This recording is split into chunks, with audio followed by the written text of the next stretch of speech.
Chapter 10. The dot that became a speck, that became a blob, that became a figure, that became a boy. The walk along the fence took Bruno a lot longer than he expected. It seemed to stretch on and on for several miles. He walked and walked, and when he looked back, the house that he was living in became smaller and smaller until it vanished from sight altogether. During all this time, he never saw anyone anywhere close to the fence, nor did he find any doors to let him inside, and he started to despair that his exploration was going to be entirely unsuccessful. In fact, although the fence continued as far as the eye could see, the huts and buildings and smokestacks were disappearing in the distance behind him, and the fence seemed to be separating him from nothing but open space. After walking for the best part of an hour and starting to feel a little hungry, he thought that maybe that was enough exploration for one day, and it would be a good idea to turn back. However, just at that moment, a small dot appeared in the distance, and he narrowed his eyes to see what it was. Bruno remembered a book he had read in which a man was lost in the desert, and because he hadn't had any food or water for several days, he started to imagine that he saw wonderful restaurants and enormous fountains. But when he tried to eat or drink from them, they disappeared into nothingness, just handfuls of sand. He wondered whether that was happening to him now. But while he was thinking this, his feet were taking him step by step closer and closer to the dot in the distance, which, in the meantime, had become a speck and then began to show every sign of turning into a blob. And shortly after that, the blob became a figure, and then, as Bruno got even closer, he saw that the thing was neither a dot nor a speck nor a blob nor a figure, but a person. In fact, it was a boy. Bruno had read enough books about explorers to know that one could never be sure what one was going to find. Most of the time they came across something interesting that was just sitting there, minding its own business, waiting to be discovered, such as America. Other times they discovered something that was probably best left alone, like a dead mouse at the back of a cupboard. The boy belonged to the first category. He was just sitting there, minding his own business, waiting to be discovered. Bruno slowed down when he saw that the dot that became a speck, that became a blob, that became a figure, that became a boy. Although there was a fence separating them, he knew that you could never be too careful with strangers, and it was always best to approach them with caution. So he continued to walk, and before long they were facing each other. "Hello," said Bruno. "Hello," said the boy. The boy was smaller than Bruno, and was sitting on the ground with a forlorn expression. He wore the same striped pajamas that all the other people on that side of the fence wore, and a striped cloth cap on his head. He wasn't wearing any shoes or socks, and his feet were rather dirty. On his arm he wore an armband with a star on it. When Bruno first approached the boy, he was sitting cross-legged on the ground, staring at the dust beneath him. However, after a moment he looked up, and Bruno saw his face. It was quite a strange face, too. His skin was almost the color of gray, but not quite like any gray that Bruno had ever seen before. He had very large eyes, and they were the color of caramel sweets. The whites were very white, and when the boy looked at him, all Bruno could see was an enormous pair of sad eyes staring back. Bruno was sure that he had never seen a skinnier or sadder boy in his life, but decided that he had better talk to him. "I've been exploring," he said. "Have you?" said the little boy. "Yes, for almost 2 hours now." This was not strictly speaking true.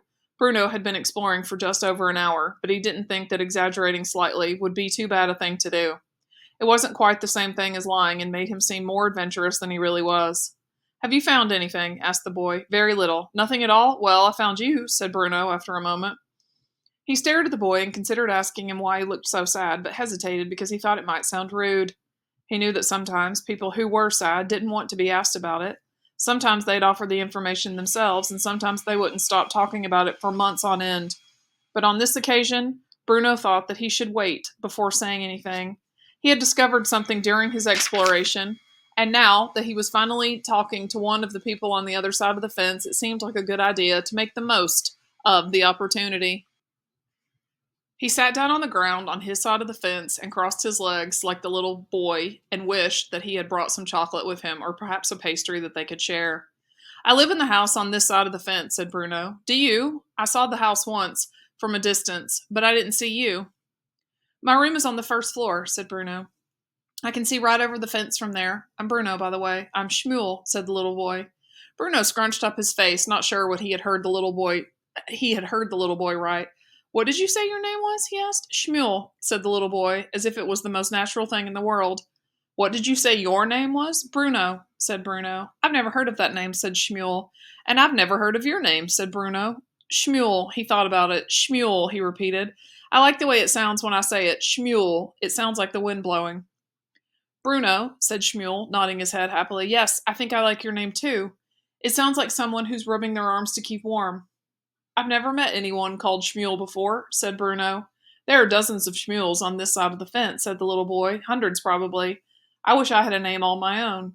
I've never met anyone called Bruno, said Bruno. Other than me, of course. I think I might be the only one. Then you're lucky, said Shmuel. I suppose I am. How old are you? He asked. Shmuel thought about it and looked down at his fingers, and they wiggled in the air as if he was trying to calculate. I'm 9, he said. My birthday is April the 15th, 1934. Bruno stared at him in surprise. What did you say? He asked. I said my birthday is April the 15th, 1934. Bruno's eyes opened wide, and his mouth made the shape of an O. I don't believe it, he said. Why not? Asked Shmuel. No, said Bruno, shaking his head quickly. I don't mean I don't believe you. I mean I'm surprised, that's all, because my birthday is April the 15th, too, and I was born in 1934. We were born on the same day. Shmuel thought about this. So you're 9 too, he said. Yes, isn't that strange? Very strange, said Shmuel.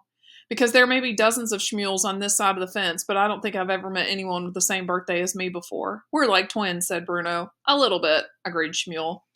Bruno felt very happy all of a sudden. A picture came into his head of Carl and Daniel and Martin, his 3 best friends for life, and he remembered how much fun they used to have together back in Berlin, and he realized how lonely he had been out with. Do you have many friends? Asked Bruno, cocking his head a little to the side as he waited for an answer. Oh, yes, said Shmuel. Well, sort of. Bruno frowned. He had hoped that Shmuel might have said no, as it would give them something else in common. Close friends? He asked. Well, not very close, said Shmuel. But there are a lot of us, boys our age, I mean, on this side of the fence. We fight a lot of the time, though. That's why I come out here, to be on my own. It's so unfair, said Bruno. I don't see why I have to be stuck over here on this side of the fence, when there's no one to talk to and no one to play with, and you get to have dozens of friends and are probably playing for hours every day. I'll have to speak to Father about it. Where did you come from? Asked Shmuel, narrowing his eyes and looking at Bruno curiously. Berlin. Where's that? Bruno opened his mouth to answer, but found that he wasn't entirely sure. It's in Germany, of course, he said. Don't you come from Germany? No, I'm from Poland, said Shmuel. Bruno frowned. Then why do you speak German? He asked. Because you said hello in German, so I answered in German. Can you speak Polish? No, said Bruno, laughing nervously. I don't know anyone who can speak 2 languages, and especially no one of our age. Mama is a teacher in my school, and she taught me German, explained Shmuel. She speaks French, too, and Italian and English. She's very clever. I don't speak French or Italian yet, but she said she'd teach me English one day because I might need to know it. Poland, said Bruno thoughtfully, weighing up the word on his tongue. That's not as good as Germany, is it? Shmuel frowned. Why isn't it? He asked. Well, because Germany is the greatest of all countries, Bruno replied, remembering something he had overheard Father discussing with Grandfather on any number of occasions. We're superior. Shmuel stared at him but didn't say anything, and Bruno felt a strong desire to change the subject because even as he had said the words, they didn't sound quite right to him, and the last thing he wanted was for Shmuel to think that he was being unkind.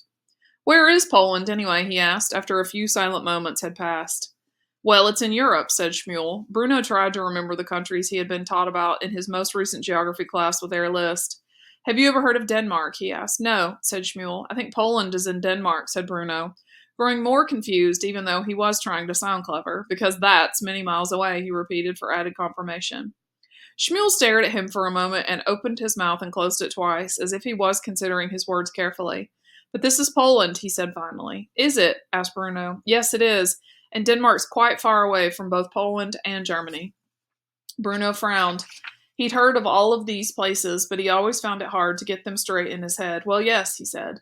But it's all relative, isn't it? Distance, I mean. He wished they could get off the subject, as he was starting to think he was entirely wrong, and made a private resolution to pay more attention in future geography class.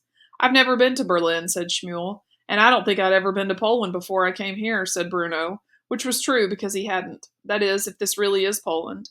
I'm sure it is, said Shmuel quietly, although it's not a very nice part of it. No.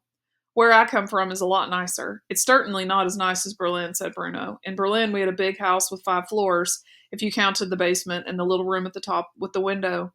And there were lovely streets and shops and fruit and vegetable stalls and any number of cafes. But if you ever go there, I wouldn't recommend walking around town on a Saturday afternoon because there are far too many people there then, and you get pushed from pillar to post, and it was much nicer before things changed.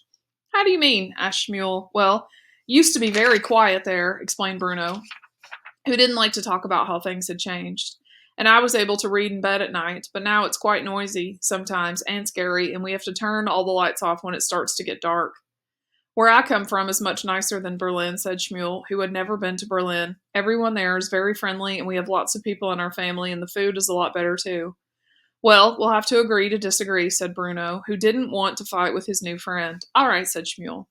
Do you like exploring? Asked Bruno after a moment. I've never really done any, admitted Schmuel.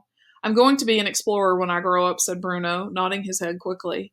At the moment, I can't do very much more than read about explorers, but at least that means that when I'm one myself, I won't make the mistakes they did.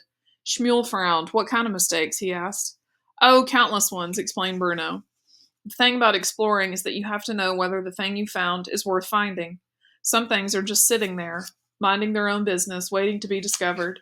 Like America, and other things are probably better off left alone, like a dead mouse at the back of a cupboard. I think I belong to the first category, said Schmuel. Yes, replied Bruno. I think you do. Can I ask you something? He added after a moment. Yes, said Schmuel. Bruno thought about it. He wanted to phrase the question just right. Why are there so many people on that side of the fence? He asked. And what are you all doing there?